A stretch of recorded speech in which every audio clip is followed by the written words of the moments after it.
At midnight on July 21st, sirens were screaming across Moscow. The Medvedev airport, Vnukovo airport, they were shut down. At the same time, fires were raging across three oblasts of Russia. And very quickly, panic spread. The Russian capital had a realization. They had always thought that they were untouchable, but now they realized that wasn't the case. And that was the precise moment that Russia entered permanent wartime alert. For Russia in recent days, it has become no longer just some frontline war, one way off in the distance. It's now a homeland war being fought on Russian territory. And this is not a coincidence.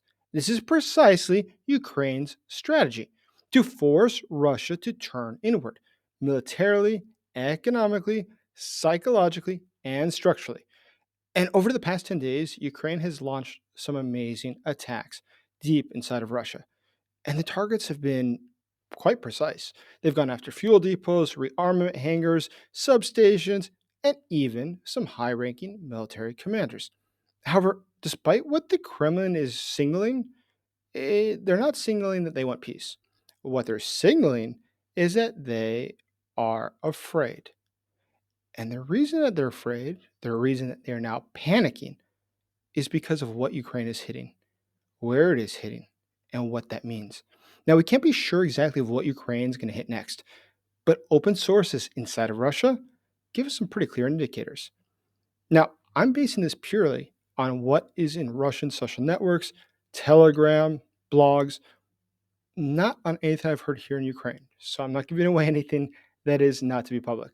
But if we look at what the Russians are saying, we look at how they're understanding these puzzle pieces, we see nothing with just one piece. But when we have multiple pieces, you start to put them together and you start to see a much bigger picture.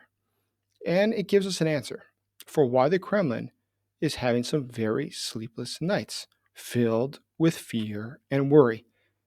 And when you see the full picture, you too will clearly understand why Putin is very correct to be very worried. My name is Jason Smart, and I'm a special correspondent for the Kyiv Post, and I've spent my entire life studying and working against the Putin regime. And today's topic is a really fun one, and it's in fact a major part of my doctoral dissertation that I wrote several years ago, which is about the Putin regime and its foreign policy, and how to interpret the signals that come from the Kremlin. What do they really mean? And when you start to understand better how the Kremlin behaves, how it typically communicates, you'll start to realize it is very clear the Kremlin is beginning to panic. So, just do me one quick favor before we dive into this. Please like this video, please subscribe to the channel, and also please consider becoming a member of the channel today. By doing so, you are helping me to get this message to more people, the truth about the Putin regime, and also what's happening here, where I am now in Kyiv, Ukraine. And thank you everyone who has already decided to subscribe. Incredibly, we reached the 100,000 members within 1 month and 150,000 subscribers within 2 months. So I'm hoping we get to 200,000 soon. But I have something even more important to inform you about. We have surpassed our goal for getting drones for the Ukrainian defenders. These life-saving drones are making a huge difference. These flags, these patches are the thank you from the Ukrainian soldiers to you for what you're doing to support Ukraine. Thank you. Now, we're going to continue fundraising, even though we've passed the 50,000 euro mark, because there's always a need for more drones. And these drones are saving lives. So if you'd like to donate, I'll pin in the first comment a link to both PayPal as well as the means to do a bank transfer. And though it's in euros, you're free to give dollars or any other currency. It converts it itself. So let's dive into exactly what's going on. So there's three parts of Ukraine's strategy, and these attacks are coalescing at the same time. Now, the first part is the psychological aspect of this. We see that the infrastructure inside of Moscow is getting hit. We've seen that the Ukrainian drones ignited substations in Zelenograd and Sergeyev Posad, which are just outside of Moscow. They've knocked out regional train services. There's been flickering lights in the capital. And while the flights were halted, we've also seen that people have begun to panic. We can see that online. It's very clear. For the government, it's also a big hassle. These substations can take perhaps months to repair.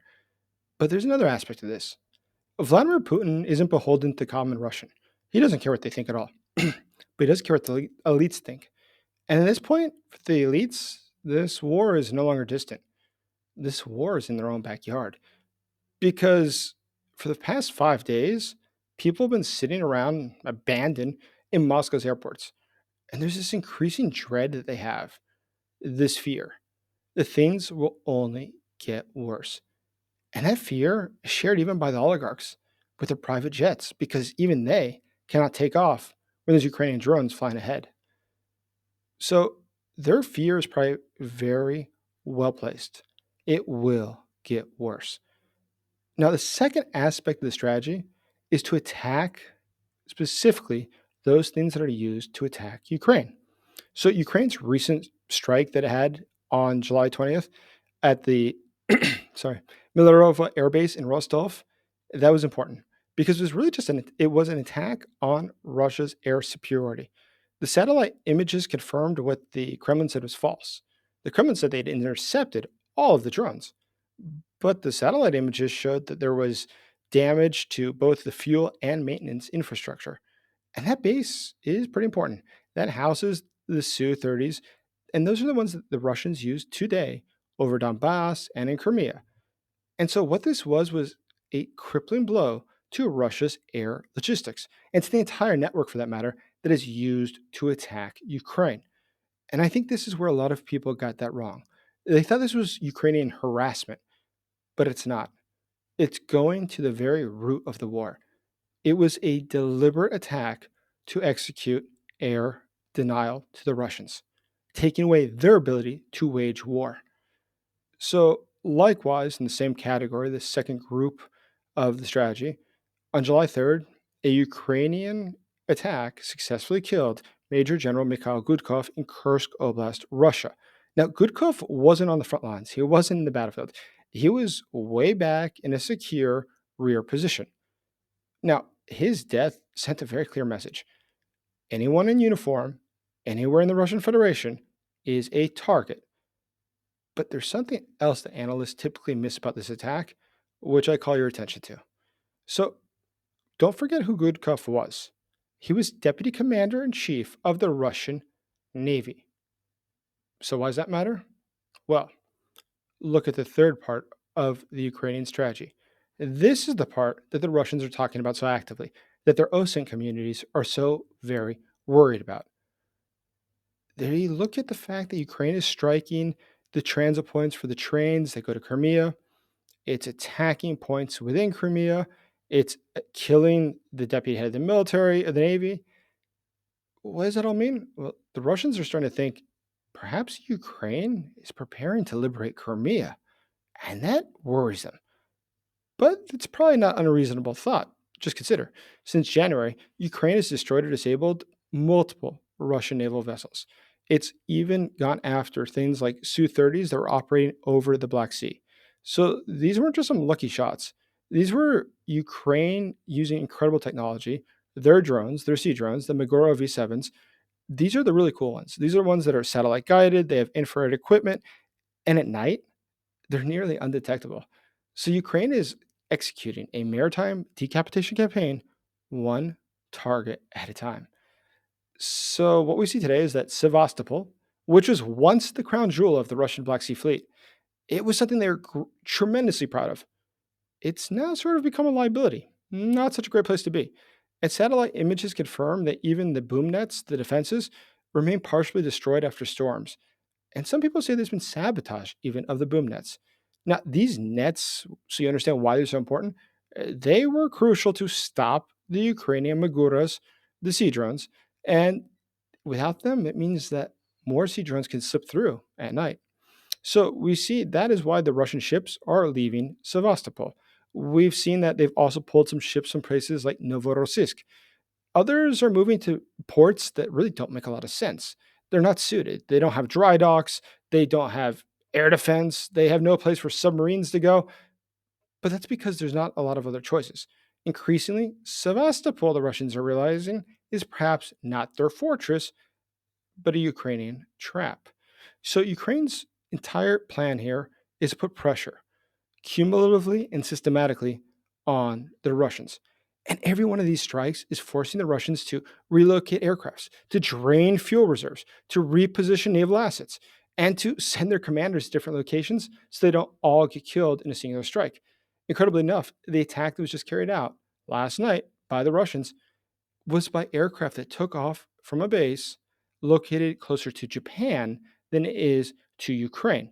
And that's because they've had to send their aircraft across Russia's 11 time zones because they're so afraid that Ukrainians might come and attack their aircraft. Each one of these attacks, remember, it's might take weeks of repairs. It's going to be extremely expensive, and some things simply cannot be repaired, and it's only costing Ukraine a few $1,000s. It's truly David and Goliath. So while Ukraine is escalating strategically, the Kremlin does its typical response, which is just filled with confusion and contradictions and staged theatrics. But that's how we know that Putin is scared. See, when Putin faces a really serious challenge where he is truly worried for his own well being, he just he gets out of town. He disappears. He vanishes. So during 2023, when there was the Wagner uprising, he just disappeared. He wasn't seen anywhere for days. The Kerch Bridge, when it got hit by the Ukrainians last time, no statements from Putin. This is a clear pattern. It's something he does all the time. Every time that he feels threatened, he runs away and he leaves his subordinates to take the heat. Now, right now, the playbook is repeating itself. We see that the FSB is running around trying to censor social media, suppress any reports that the Russian military is failing, and trying to just lock down the population. They don't know what else to do, but they certainly don't know how to stop the drones from hitting the targets inside of Russia. So that's the most they can offer. Then you have the former president, Dmitry Medvedev. He always sort of resurfaces, and he always issues these unhinged threats of nuclear war, and you should not read into those. Don't worry about it. If he's talking about it, it's not going to happen. What he does is he is there to signal desperation, not strength. But then you look at even what the Kremlin spokesman says, Dmitry Peskov. So he talks about peace talks and the need that there's peace talks soon. But those peace talks can only happen, he says, if Russia's goals in Ukraine are accepted. Now, keep in mind, that's not really a negotiation. Russia's official peace conditions remain unchanged. Ukraine must disarm. NATO must roll back eastward. Crimea must be recognized as part of Russia. The occupied territories also must be recognized as part of Russia. So this is not a peace offer. These are just dictated terms. And let's also remember Peskov's background. Less than 48 hours after the last time he was making peace statements, Russia launched 42 drones at Ukrainian cities. But then the Kremlin, of course, said that we don't expect miracles in Istanbul during the next set of peace talks. But what are they doing then? They say they want peace talks, but don't expect miracles. But then they're firing drones. So they talk about peace, but their missiles are pretty clear signs of war. And that's not a new pattern. So in April 2024, Putin declared an Easter truce. Now, what was interesting about that was that the truce lasted over, well, let's say about 30 hours, I think, in total. But then immediately came a massive wave of drones. It killed dozens of people. So this is really not about diplomacy. It's just delaying the warfare. And what's the goal of that? Why would they do that? Well, it's what the Kremlin always does. When they definitely wish to continue fighting, but they need to rearm. They need to reposition their soldiers. They need to resupply. And so having a little bit of a break where they say, look, we're magnanimous. We wish to have peace. We're doing what we can. It's just for show. It doesn't mean they really want peace. So what we get to, though, is sort of an interesting thing, though. It seems increasingly that the Russians want two things. They want to continue fighting a war, but not the sort of war where Russia gets attacked. That's not interesting for them. That's not a good time. They like the sort of war where Russia attacks Ukraine and Ukraine can't strike back. It has its hands tied behind its back. But that's not the way things are going now. Things are getting worse and worse. This is certainly not the 3-day special military operation that Vladimir Putin had planned for. And that's why, though the Kremlin tries to label every single Ukrainian attack on Russian soil as being terrorism, whether it's Moscow or occupied Crimea, the Russian news conveniently forgets to ever mention The incredible numbers of Ukrainian civilians killed in Kharkiv, Odessa, Zaporizhia, Kiev, they just leave that out of the news. And there's a reason for that. It's because they always provoke, and then they posture they want peace, and then they punish. But that brings us back to Dmitry Medvedev, the Kremlin's official madman. Every time Russia is cornered, Medvedev threatens the West with nuclear war. He talks about leveling Kyiv, erasing NATO cities, and sending Europe back to the Stone Age. Now, his threats always get louder at specifically a point. And that point is when Russia's military is getting weaker. But don't make any mistake of it. Medvedev is not just a loose cannon. He is a tool of the Kremlin. He says what Putin cannot say publicly. And there's a strategy to that. And it's the one that dictators around the world have done for many years. That is, Medvedev says crazy things. People in Europe get very nervous. The leaders in Europe become concerned. And then Putin says, listen, I want peace. I'm not going to sound crazy like Medvedev over here, but I think that's why what I'm offering you here now to partition Ukraine is a good deal. It makes his offer seem more reasonable in light of the total irrational statements that come from Medvedev. But that's Medvedev's job. His job is specifically to inject fear, to get it into the Western headlines in any way possible. That's why he's always talking about this nuclear war breaking out only when Russia's position is weakening. So his message is actually not random. It can be tracked. It can be correlated. It's timed to every time the Russians are facing battlefield setbacks. So anyone who tells you that we should take seriously what Medvedev says has no idea how the Kremlin works. Medvedev is a washed up drunk who more than likely does not write those posts himself, neither on Telegram nor on Twitter. This is all a managed show. But beneath this all, we see something else. Russia's leverage is simply collapsing. So every peace offer is timed to some sort of a strategic loss. And every time that they say they want a diplomatic outcome, they really just want to freeze Ukraine's gains. Even Putin's own language just gives it away. Remember December 2023, he said that peace will come when Russia achieves all of its goals. But then in June 2024, he repeated that exact same script, while then launching fresh missile strikes on Ukraine. So these so-called peace plans, they're not compromises. They are traps. And that's why Ukraine must at this point escalate and absolutely not pause. Russia's racing to control the narrative before Ukraine can redraw the map. But the contradictions of the Kremlin are betraying its own intent. If you understand how the Kremlin communicates, you understand what they are really saying. It wants to wage war, but without being attacked back. It wants to strike Ukrainian cities, but it wants immunity from Moscow. It wants to negotiate only when it is losing. And that leads us to a very interesting point right now. So, do they really want peace? Tomorrow, there's going to be peace talks in Istanbul. Now, it's unlikely that anything big will come of those. However, the increasing pressure on the Kremlin leads us to one of two conclusions. Either literally nothing will come of it, and in which case that means they can think that they can control the situation, the drone attacks within Russia, or they realize the situation is getting far out of control. We don't know where to take it from here. In which case, we'll see something else happen. We'll see them to actually start to do things. They won't have a peace treaty, but they might agree to something. For instance, swapping all the prisoners for all the prisoners, all the POWs. Now, why would they do that? It's because they realize that they're having big problems. They realize their economy cannot sustain this war. In fact, today, another Russian defense contractor declared bankruptcy. The government just could not afford to pay them. And that's why every time that a Ukrainian drone strikes within Russia, it exposes the total paralysis of the Russian government. These craters getting closer and closer to the Kremlin, they've completely destroyed this myth of control that the Kremlin has. But right now, the window's open. Right now, Russia is not in a good position. Quite literally, its air bases are burning, its ships are sinking, and its military leaders are ending up in the grave. This destroys all of their narrative. So if Ukraine were to stop now, Putin will just reset the board. But if Ukraine continues striking, Putin will lose control.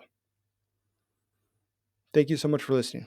Please like this video, please subscribe to the channel, and as always, thank you for supporting Ukraine.